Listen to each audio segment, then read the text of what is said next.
ರಾಜ್ಯ ಸರ್ಕಾರವು ಮಂಡ್ಯ ಜಿಲ್ಲೆಯ 7 ತಾಲೂಕುಗಳ ಪೈಕಿ 6 ತಾಲೂಕುಗಳ ಶಾಸಕರ ಪ್ರದೇಶಾಭಿವೃದ್ಧಿ ಅನುದಾನ ತಲಾ 50 ಕೋಟಿ ಜೊತೆಗೆ ವಿಶೇಷ ಅನುದಾನವಾಗಿ 100 ಕೋಟಿ ರೂಪಾಯಿಗಳನ್ನು ನೀಡಿದೆ.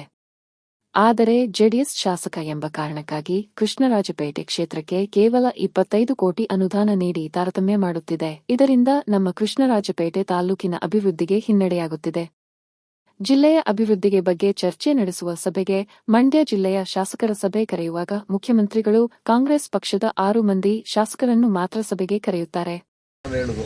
ನನಗೆ ಆಹ್ವಾನವನ್ನೇ ನೀಡುವುದಿಲ್ಲ ಎಂದು ಶಾಸಕ ಎಚ್.ಡಿ. ಮಂಜು ಸಿಎಂ ವಿರುದ್ಧ ಬೇಸರ ವ್ಯಕ್ತಪಡಿಸಿದರು.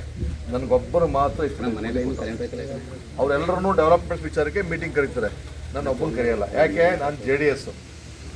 ಯಾವುದೇ ಕೆಲಸ ಹುಮ್ಮಸ್ಸಲ್ಲಿ ಮಾಡಬೇಕು ಅಂದರೆ ಕೂಡ ರೂಲಿಂಗ್ ಪಾರ್ಟಿ ಇರಬೇಕು. ಅಂಥ ಸಂದರ್ಭದಲ್ಲಿ ನಾನು ಕೇಳಿ ಯುವಕ, ನಾನು ಚುನಾವಣಾ ಪೂರ್ವದಲ್ಲೂ ನಮ್ಮ ತಾಲೂಕಿನ ಸಮಗ್ರ ಅಭಿವೃದ್ಧಿ, ಅದಕ್ಕಿಂತ ಹೆಚ್ಚಾಗಿ ನಮ್ಮ ತಾಲೂಕಿನಲ್ಲಿ ಇಂಡಸ್ಟ್ರಿ ತಂದು ನಿರುದ್ಯೋಗ ಸಮಸ್ಯೆಗಳ ಬಗ್ಗೆ ಹೆಚ್ಚು ಗಮನ ಹರಿಸಬೇಕು ಅನ್ನೋ ಒಂದು ಕೆಲಸ ಹೋಗೋದು ಒಂದು ಮನಸ್ಸಲ್ಲಿ ಓದಿದ್ರು.